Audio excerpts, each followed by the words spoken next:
Class 12th physics की NCERT exercise का question number 3 देखेंगे। क्वेश्चन नंबर 3 में हमसे क्या कह रहा है, check that the ratio this is dimensionless.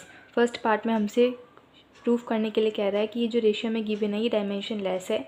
Second में क्या कह रहा है, look up on the table of physical constant and determine the value of this constant ratio, what does this ratio signify. इसमें जितनी भी वैल्यूज़ हमें गिवन है उन सबकी वैल्यूज़ पुट करके हमें इसका आंसर फाइंड आउट करना है।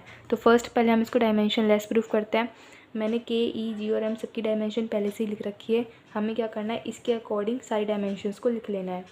इनकी डायमेंशन निकालना तो हमने क्लास 11th में सीख ही लिया था, तो पता ही होगा F = k/1/r²। तो के की डायमेंशन हम लोगों ने इस वाले फॉर्मूले से निकाल दी। ई क्या होता है, चार्ज की क्या होती है, कूलॉम।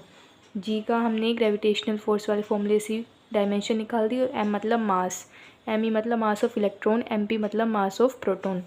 तो मास की यूनिट कितनी होती है, kg। सबको यहाँ पे हमने पुट कर दिया। के है तो के की यूनिट पुट कर दी, ई का स्क्वायर एंड कुलोम का स्क्वायर।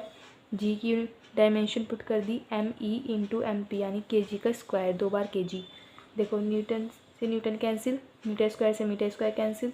यहाँ kg -2 है, यहाँ पे 2 kg है, ये सब कैंसिल। -2 + 2 ये भी कैंसिल, सब कुछ 0 हो गया, यानी कि इसकी कोई यूनिट ही नहीं है, मतलब ही डायमेंशन लेस है। ठीक है। सेकंड में हमसे इसकी वैल्यू फाइंड आउट करने के लिए कह रहा है। तो हमें पता है के की वैल्यू 9 × 10⁹ होती है। जी की वैल्यू, ई की, सबकी हमने वैल्यूज़ पुट कर दी। Mass of electron, mass of proton. हमें रेशियो क्या गिवन है, ke²/g/m/e/m/p। तो इसके अकॉर्डिंग सारी वैल्यूज़ को हम लोग यहाँ पुट कर देंगे। 9 × 10⁹ इंटू ई का है ये 1.6 × 10⁻⁻19 का स्क्वायर अपॉन जी की वैल्यू क्या होती है 6.67 × 10⁻11 इंटू मास ऑफ इलेक्ट्रॉन 1.6 × 10⁻27। अब हमें इस सब को सॉल्व करना है, तो हमारे पास इस रेशियो की वैल्यू आ जाएगी।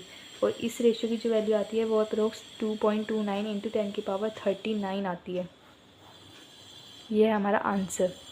ठीक है। अब what does this ratio signify, तो ये रेशियो किसका है, इलेक्ट्रोस्टैटिक फोर्स का ग्रेविटेशनल फोर्स से। किसके बीच में है, इलेक्ट्रॉन और प्रोटॉन के बीच का। तो बस हमें यही लिखना है। Also the large value of this ratio, बहुत लार्ज वैल्यू है, 10⁻+39 आई है ना, बहुत large value of this ratio signify that the electrostatic force is much stronger then the gravitational force. ठीक है। तो बस हमें इतना से ही प्रूफ करना था। I hope you like this video. If you like please subscribe my channel. Thank you.